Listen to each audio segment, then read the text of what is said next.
So on the way na kami, PBF. After ng anong delay. Saan lugar sakayin tayo? Tahanang walang hagdanan po.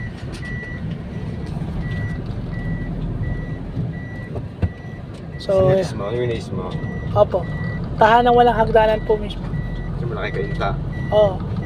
Ano yun? Di ba, ano yung mall na malapit nung boy? Floodway. Para, Malapit? opo. Oo, kayinta ano.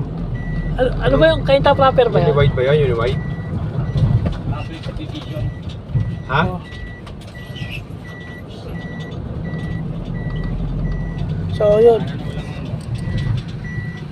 Papunta na kami ng tahanang walang hagdanan ngayon kasi para i-surrender yung GL.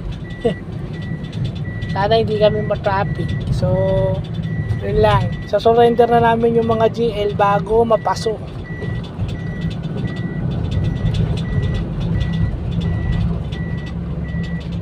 So, yun lang po.